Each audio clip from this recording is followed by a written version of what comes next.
Kemudian Ibu Hajar melihat anaknya sudah keletihan, kepanasan, dan kehausan. Seorang bayi mungil tidak tahan dengan panas terik matahari, menangis. Begitu pula Nabi Ibrahim dan istrinya bernama Ibu Hajar ikut menangis. Begitu hebat perjuangan beliau berdua ini. Akhirnya Ibu Hajar berlari-lari untuk mencari usaha maksimal supaya dapat air.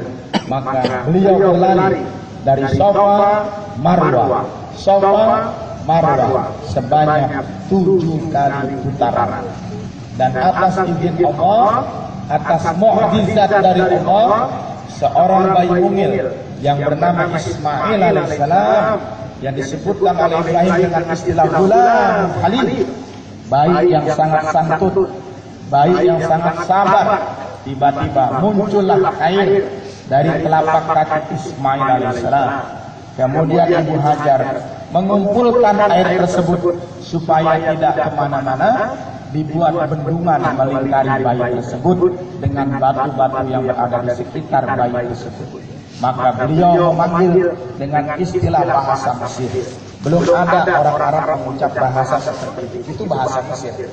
Karena Ibu Hajar bukan orang Arab asli, tapi orang asli. Beliau mengatakan Zam-Zam, Zam-Zam, yang artinya kumpul, kumpul, kumpul. Kenapa dibilang kumpul? Supaya air itu jangan kemana-mana. Karena sangat sulit saat itu air. Ada pesan dari Ibu Hajar supaya tidak terbuang sisa ataupun sia-sia. Maka dibuatlah bendungan dari batu. Maka kumpullah air itu sampai dengan detik saat ini. Air itu sesuai dengan namanya, kumpul terus, tidak pernah habis. Sekalipun suasana bulan ini, tahun ini panas terik matahari. Di Jakarta sudah dihitung, panas terik matahari mencapai 34 derajat Celcius. Di Mekah tahun ini panas terik matahari mencapai 48 derajat Celcius. Begitu panas sekali. Tapi atas izin Allah, air Zam-Zam tidak pernah habis, tidak pernah kering. Makin banyak jamaah haji yang ke Mekah, makin banyak jamaah haji yang mengambil air untuk diminum, tidak pernah kering air Zam-Zam. Maka itulah air yang paling suci di dunia sampai hari kiamat, cuma air Zam-Zam. Tidak ada air suci lain. Walaupun ada umat lain yang mengklaim ada air suci di Gunung Selamat di daerah Guci, ada air suci katanya di Bima, ada air suci di Bali, tidak suci kecuali air Zam-Zam ciptaan Allah Subhanahu wa ta'ala. Makin banyak jamaah haji yang ambil, air makin penuh. Tapi jarang diambil, air tidak luber. Itulah hebatnya air Zam-Zam. Kemudian terabadikanlah peristiwa Safa Marwah dengan perjalanan haji yang disebut dengan sa'i. Sa'i artinya usaha maksimal. Apa maksudnya? Bagi kita umat Islam yang ingin berusaha mencapai cita-cita, jangan putus asa. Harus 7 kali berjuang, 7 kali berlari, 7 kali berusaha, dan 7 kali berdoa, baru bisa dicapai. Bukan 3 kali, tapi 7 kali. Karena angka 7 adalah batas maksimal yang diberikan oleh Allah Subhanahu wa ta'ala. Langit Allah ciptakan 7 lapis, hari 7 hari. Maka itulah batas maksimal usaha manusia diabadikan dengan perjuangan seorang ibu untuk menghidupkan putranya yaitu Ismail dengan mencari air sebanyak 7 kali putaran. Maka jadilah peribadatan haji dengan peristiwa itu. Ada ibadah namanya sa'i, Safa Marwah, Safa Marwah. Safa artinya benih, keikhlasan. Karena Ibu Hajar mencari air bukan karena siapa-siapa, tapi karena Allah untuk menghidupi anak. Maka artinya Safa itu artinya ketulusan hati. Marwah itu artinya tercapai cita-cita. Karena sudah melewati batas ujian yang maksimal, Ibu Hajar sudah merasa bahagia dan tercapai cita-cita. Itu makna Marwah. Kemudian Nabi Ibrahim merasa syukur dan bahagia, putranya hidup, makmur, tumbuh besar. Maka dibawalah sampai di sebuah lembah namanya Baka. Sampai di Baka, beliau melihat ada pondasi persegi empat. Dalam bahasa Arab persegi empat namanya Ka'bah. Jadi Ka'bah itu artinya kotak atau persegi empat. Itu bahasa Arab. Maka beliau membangun bangunan yang disebut dengan Baitun. Baitun itu bahasa Arab, asal kata dari bata, yabitu baitan. Sehingga orang bikin rumah pasti pakai batu bata. Karena istilahnya dikata bata yabitu baitan, buyutan. Maka terbentuklah rumah Allah persegi empat. Atas izin Allah pula Ismail tumbuh menjadi remaja. Di surat As-Saffat ayat 102. Dari mulai 101 Ibrahim berdoa, Rabbi habli minas sholihin. Ya Allah, ya Tuhanku, karuniakanlah bagiku dari istriku anak-anak yang saleh. Lahirlah Nabi Ismail. Fabasyarnahu bighulamin halim. Maka kami berikan kabar gembira buat Ibrahim kelahiran anak yang sangat santun, yaitu putra kecil yang bernama Ismail alaihissalam. Setelah tumbuh menjadi remaja, Nabi Ibrahim diuji oleh Allah untuk menyembelih putranya. Di dalam surat As-Saffat itu disebutkan, "Falamma balagha ma'ahu sa'ya." Ketika sampai usia remaja, diperkirakan umurnya seperti sekolah SMP 12 sampai 13 tahun Ismail, Nabi Ibrahim menyampaikan diskusi mimpinya kepada putranya. Inni ara fil manam, hai anakku, aku tadi malam bermimpi bahwa aku melihat bahwa engkau aku sembelih. Anni azbahuka fanzur madza. Bahwasanya aku akan menyembelihmu atas perintah Allah. Fanzur, bagaimana menurutmu hai anak? Inilah seorang ayah yang hebat. Dia berdiskusi dengan anaknya, tidak langsung main sembelih. Tapi apa kata anaknya? Ya abatif al, hai ayah, kerjakanlah ma tu'mar, apa yang disuruh Allah. Satajiduni insyaallah minas sabirin. Engkau akan mendapati aku termasuk orang-orang yang sabar. Akhirnya oleh Allah Nabi Ibrahim disuruh menyembelih. Untuk meyakinkan mimpi, Nabi Ibrahim berpuasa selama 2 hari. Tapi dalam Muhammadiyah hanya disuruh 1 hari, yaitu puasa Arafah. Tapi sejarahnya Nabi Ibrahim puasa 2 hari. Yang pertama 8 Zulhijjah, namanya puasa Tarwiyah. Tarwiyah artinya puasa mimpi. Karena Nabi Ibrahim belum yakin mimpinya ini apakah dari Allah atau dari syaitan. Untuk meyakinkan mimpi, beliau berpuasa, namanya puasa Tarwiyah, 8 Zulhijjah. Hari esoknya beliau puasa lagi. Kenapa? Karena belum nampak jelas Jibril menghadap Ibrahim. Ketika nampak jelas Jibril kepada Ibrahim, beliau puasa lagi, yaitu tanggal 9 Zulhijjah. Nama puasanya disebut Arafah. Arafah artinya kenal atau ngerti, itu arti Arafah. Ketika ngerti ini Jibril dari Allah, beliau puasa yang kedua. Barulah besoknya terjadi prosesi penyembelihan anaknya, yaitu di Mina. Mina artinya rindu kasih sayang. Jadi jamaah haji sekarang sudah menuju Mina dari Musdalifah. Untuk apa? Rindu kasih sayang kepada Allah Subhanahu wa taala. Kenapa disebut Mina? Karena Ibrahim tidak mau kehilangan putranya, kalau disembelih pasti mati, maka disebut Mina.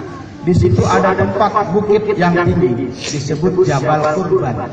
Sekarang sudah dikikis oleh kerajaan Arab, dibuat istana pangeran raja. Sudah tidak ada nilai artistik dari peristiwa yang sangat penting nampak jelas Nabi Ibrahim. Maka diajaklah Ismail kecil ke sebuah bukit yang bernama Jabal Qurban. Ketika berjalan dari bawah sampai menuju bukit Jabal Qurban, beliau berdua diuji dengan godaan syaitan. Syaitan yang pertama disebut Ula, syaitan yang kedua disebut wusta, syaitan yang ketiga disebut al-aqabah. Nah, ketika dalam perjalanan menuju prosesi penyembelihan itulah beliau melempari setan-setan itu dengan batu sebanyak 7 kali. Maka lemparannya berjumlah 21 lemparan. Setiap lemparan Ibrahim mengucap Bismillahirrahmanirrahim, Allahu Akbar. Dengan nama Allah yang besar, setan kecil.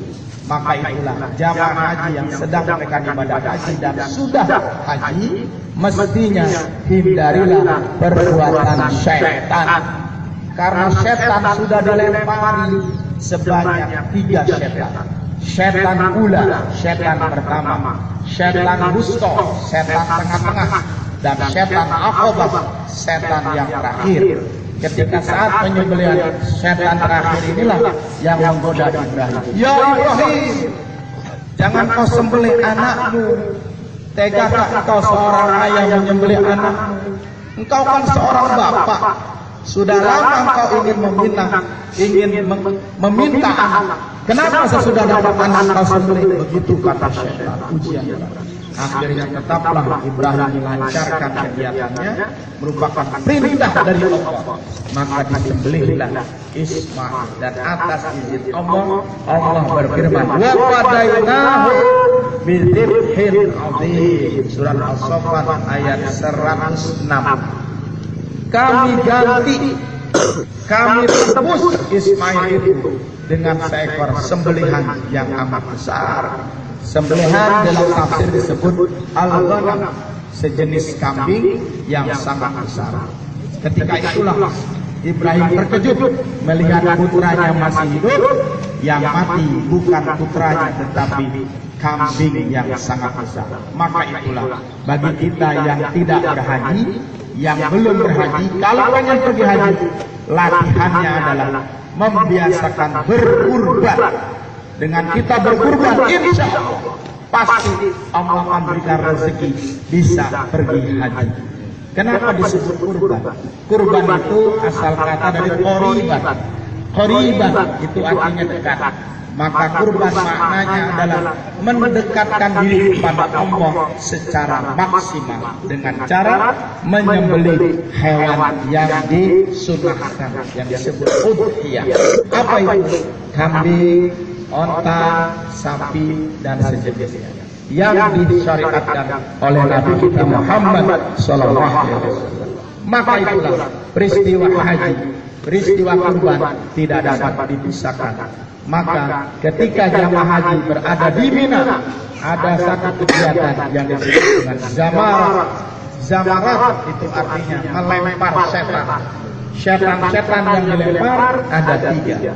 Yang pertama ula, yang kedua wusta, dan yang terakhir aqabah. Setelah jamaah haji menginap, ada yang 2 malam yang disebut dengan nafar awal, ada yang 3 malam yang disebut dengan nafar sani. Selesailah ibadah haji. Tinggal 1, yaitu tawaf rukun yang disebut dengan tawaf ifadah. Ketika selesai dari Mina, masih menggunakan pakaian ihram menuju ke Masjidil Haram. Mereka bertawaf sebanyak 7 kali yang disebut dengan tawaf rukun, tawaf ifadah. Tidak boleh diwakilkan karena hukumnya wajib. Kalau tidak tawaf, tidak sah haji. Karena tawaf rukun, kecuali jumroh. Kalau jumroh boleh diwakilkan, boleh dibadal. Itulah hakikatnya ibadah haji. Setelah tawaf, para jamaah haji dianjurkan berdoa. Doanya tidak panjang, tidak pendek, yaitu Rabbana atina fid dunya hasanah wa fil akhirati hasanah wa qina adzabannar. Ya Allah, ya Tuhan kami, berikanlah kepada kami di dunia ini kebaikan, dan berikanlah kepada kami di akhirat nanti kebaikan, dan jauhkan kami dari azab neraka yang amat pedih. Begitulah doa para jamaah haji. Sering kita menyebut doa ini dengan istilah doa sapu jagat, karena memang doa ini terdapat dalam Quran, tidak di dalam hadis. Maka itulah bersyukur bagi kita yang sudah haji. Pertahankan ibadah haji kita. Pertahankan identitas haji kita. Jangan sampai kita sudah haji tapi bakhil, kikir, dan masih suka berbuat dosa, bahkan maksiat kepada Allah. Yang belum haji, kita doakan semoga Allah limpahkan rezeki bisa berangkat haji ke tanah suci Makkah. Bagaimana caranya? Latihan berkurban. Kalau tidak juga latihan umroh. Dengan umroh kita merasa bersyukur bisa melihat Ka'bah secara dekat. Apalagi sekarang haji dapat tunda sampai 12-13 tahun, lama sekali. Maka untuk menunggu 12-13 tahun, alangkah baiknya umroh. Tidak mahal, tapi niat kepada Allah pasti diganti dengan yang berlipat ganda. Allahu Akbar, Allahu Akbar, Allahu Akbar, walillahil hamd. Ma'asyiral muslimin wal muslimat, sidang salat Idul Adha yang dimuliakan Allah Subhanahu wa taala. Ketika sang Khalilullah Ibrahim dalam kobaran api Namrud dahulu mampu mengalahkan kerajaan yang begitu besar. Beliau adalah Abul Anbiya, Abul Aqidah, bapak para akidah, mampu memusnahkan berhala-berhala raja Namrud. Maka itulah bagi kita umat Islam, jangan berbuat syirik. Apalah artinya kita sholat 5 waktu, puasa Ramadan, berzakat fitrah, berzakat mal, tapi suka syirik. Karena syirik itu bisa menghancurkan pahala-pahala ibadah kita. Maka yang terakhir, pesan dari saya dan kita semua agar supaya menjaga kerukunan umat Islam. Kita boleh berbeda hari dalam sholat Idul Adha, tapi tetap menjaga kerukunan, menjaga toleransi dalam perbedaan ibadah. Waktunya memang berbeda, tapi kita di sisi Allah tetap sama. Yang paling penting, inna akramakum indallahi atqakum. Sungguh yang lebih mulia di sisi Allah adalah manusia yang bertakwa. Biarlah kita berbeda bagi orang-orang yang tidak sama dengan kita, tapi kita tetap menjalin hubungan ukhuwah Islamiyah, menjalin hubungan persaudaraan kepada saudara-saudara kita sesama muslim. Marilah kita sama-sama dalam akhir khutbah ini berdoa, memohon kepada Allah. Yang pertama kita doakan agar supaya saudara-saudara kita yang sedang melaksanakan ibadah haji di tanah suci Mekah diberi keselamatan oleh Allah Subhanahu wa taala dan mereka menjadi haji yang mabrur. Bagi kita yang di sini yang sudah melaksanakan ibadah puasa Arafah, melaksanakan salat Idul Adha, semoga Allah berkahi hidup kita, berkahi rumah tangga kita, dan Allah jadikan keluarga kita keluarga yang sakinah, mawaddah, warahmah. A'udzubillahi minasyaitonir rajim. Bismillahirrahmanirrahim. Alhamdulillahirabbil alamin. Hamdan syakirin, hamdan na'imin, hamdan yuwafi ni'amahu wa yukafi mazidah. Ya Rabbana walakal hamdu walakal syukru kama yanbaghi li jalali wajhikal karim wa li 'azimi sultanik. Allahumma shalli ala Muhammadin wa ala ali Muhammad. Allahumma ighfir lil muslimina wal muslimat wal mu'minina wal mu'minat al ahya'i minhum wal amwat bi rahmatika ya arhamar rahimin. Allahumma ij'alhum hajjan mabrura wa sa'yan mashkura wa dhanban maghfura wa amalan salihan maqbula wa tijaratan lan tabur. Ya alima ma fis sudur akhrijna ya Allah minaz zulumati ila nur. Rabbana zalamna anfusana wa illam taghfir lana wa tarhamna lanakunanna minal khasirin. Rabbana la tuzigh qulubana ba'da idh hadaytana wa hab lana min ladunka rahmah innaka antal wahhab. Rabbana la tu'akhidhna in nasina aw akhtana. Rabbana wa la tahmil 'alaina isran kama hamaltahu 'alal ladzina min qablina. Rabbana wa la tuhammilna ma la taqata lana bih wa'fu 'anna waghfir lana warhamna anta maulana fansurna 'alal qaumil kafirin. Rabbana atina fid dunya hasanah wa fil akhirati hasanah wa qina adzabannar wa adkhilnal jannata ma'al abrar ya aziz ya ghaffar ya arhamar rahimin walhamdulillahi rabbil alamin. Subhana rabbika rabbil izzati amma yasifun wassalamun alal mursalin walhamdulillahi rabbil alamin. Assalamualaikum warahmatullahi wabarakatuh.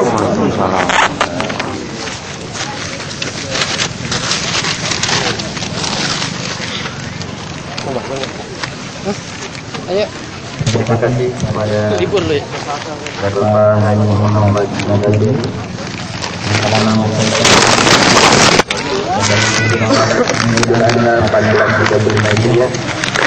semoga kita dikatakan hari ini